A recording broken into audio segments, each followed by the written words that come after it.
Back here again, JR, Kris Drew of Menace to Sports. We have Colorado at Nebraska. Colorado took this one last year. Nebraska had a lot of troubles with turnovers. However, they did not have an interception. They did have a fumble. That was a turnover last week against UTEP. But the freshman quarterback, Dylan Raiola, kept a hold of the ball and did not put it in harm's way too often. And no interception, so that's a really good sign for Nebraska. However, Colorado, I think, has the two best players on the field in Shedeur Sanders and Travis Hunter. I mean, no disrespect to any Nebraska players, but I do think Nebraska is the better team. So for me, this is going to be a battle of two star players trying to win this for their team versus just an overall better team, better talented, and better coached. It's going to be really interesting to me. What are your thoughts on the game, Kris?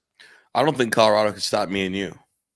So there's no way they can stop Dylan Raiola. And I think this is the early phases of the Dylan Raiola coronation for Nebraska people. I like Colorado, what they do on offense. I think they're really Hollywood, but I don't think they have trenches. I thought that North Dakota State looked like probably a more complete team, but there's a lot of speed in the Colorado scale to kind of get things over the top. I don't think that would be the case. I expect Nebraska and Matt Rule, really physical offensive line. They feel really comfortable pushing the ball downfield, even with a true freshman. And what that does is that opens up the run game even more because you either load the box and take your chances one-on-one outside, or you sit back and let them kind of gas you. I like Nebraska in this game. But I do think Shedeur and them will make it a competitive, entertaining game, and that's the most important thing for me. Could you see like a Shedeur Travis Hunter connection where like Shedeur throws 3 touchdown passes to Travis Hunter or something like that in this one? Or do you Man, think that I think Jimmy Horn might be the bigger oh contributor in this game. I think that Matt Rule's going to try to make sure that that Shedeur to Travis doesn't kill them. And I okay. think you could see a lot of Jimmy Horn like that in some underneath crosser, some that he's so fast with some post plays. I think Jimmy Horn's the guy that you got to keep an eye out for because I think teams are going to start really zeroing in on Travis at least early, to make sure that he's not the one killing them. Yeah, no, good point. Good point there. All right, looking at Colorado's offense in this one.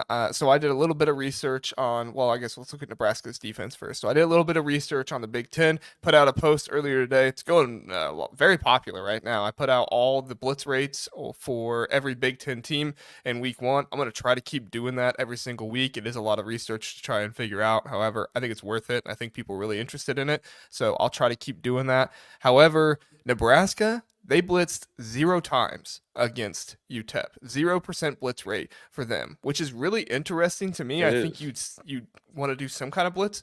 But Shedeur Sanders against North Dakota State, he was 6 for 8, 143 yards, and 3 touchdowns against the blitz. So if Nebraska is going to figure this out, where like they don't blitz Shedeur and maybe they just let their defensive line try to get the pass rush after him, maybe that could work. I don't think they have the best pass rushers on their team. I actually think that's kind of one of the weaknesses of Yeah. Nebraska. So that was surprising to me that they didn't blitz at all. However, when you look at Shedeur Sanders, I mean, if he's going to be able to pick apart your team when you blitz, I mean, you just don't blitz the man. You just let the man try to figure it out and you sit back there because, I mean, are these Colorado wide receivers really going to be able to run around long enough and get open against these Nebraska corners? I don't think so. What are your thoughts on that, Kris? Well, I think Colorado is in a tricky place because Nebraska doesn't have to blitz to get after the quarterback, right? Like I know they don't have great defensive ends, but we're talking about a pretty objectively bad Colorado offensive line. Oh yeah. So honestly, I think like the best thing for Nebraska would be to sit back and hope that someone could get home and kind of feast on the bad Colorado offensive line. So that is surprising though. The Matt Rule team didn't blitz at all. That's definitely a fascinating stat, especially all things considered, and because like Matt Rule's an offensive line guy, and what's the one thing as an offensive line guy that's tough to deal with? Blitzes. It's like the communication, like the pass offs. So that's surprising, but blitzing veteran quarterbacks in college is always a dangerous, dangerous game. Yeah, no, for sure. I will say with the Colorado offensive line, the interior of it, their guards did not give up any pressures Big against North time. Dakota State, so that's good for them. However, the polar bear, Nash Hut Matcher Hut Hutcher, however you pronounce his last name, I'm blanking on it right now. But you line this guy up against the center. The center gave up 2 pressures against North Dakota State. This dude, he is huge. Have you seen this guy play, Kris, the Yeah, polar bear? dude. I saw a post, maybe a little bit viral in that community. He's a big dude. He is really big. Now, he doesn't have a ton of draft stock right now. So No. I'm not saying he's going to be like a first round pick or anything like that, but he is a big dude. He anchors the middle of that defensive line and he makes it really, really hard for you to try to run the ball against him. Kind of worried about my boy Dallin Hayden.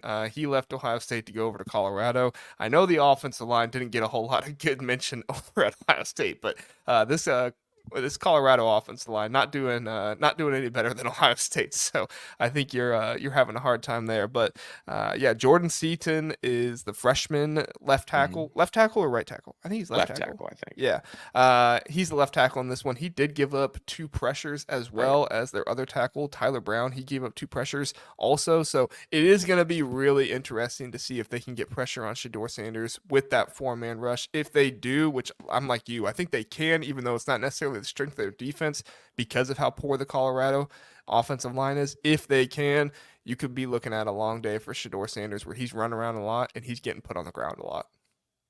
Felt that. I agree. You're All pretty right. spot on right there. All right. No comments on this one, so we'll go ahead. We'll get to some score predictions here, Kris. I made you go first last time, so I'll go first on this one.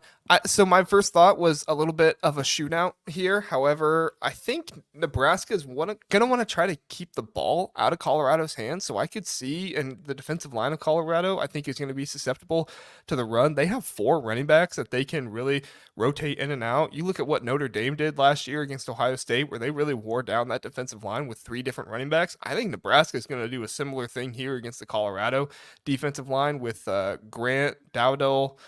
There's 2 other guys, but I'm blanking on their names right now.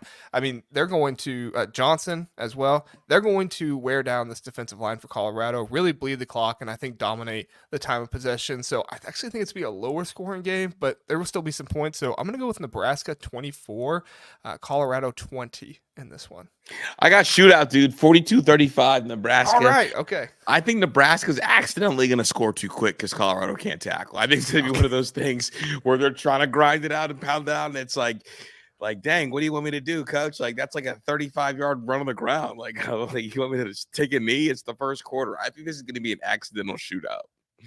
I love it. I love it. So you think Dylan Raiola really going to open it up? You think he's going to, 3-4 touchdown passes? Yeah, dude. 286 and 3 touchdown passes for Dylan. Oh, man. I'm so torn because I want Dylan Raiola to be good because I want that for Nebraska. I've been like a closet Nebraska fan for some time now. Now, watch him beat Ohio State, I won't be saying that anymore. But I really want Dylan Raiola to do well and to do some good things for Nebraska. So if he can do that, which by the way, those wide receivers, Isaiah Nair and Jamal Banks, for last week for Nebraska, dude, those guys are studs. Like, Those if are they dudes, can continue man. to Those are dudes. if they can continue to do what they did against UTEP, against Colorado, like, watch out. We're going to be talking about these two as some of the one of the best wide receiver duos in all of the Big Ten, probably at the end of the year, if they're going to be able to keep doing this. I agree. They're really underrated too right now. So they are.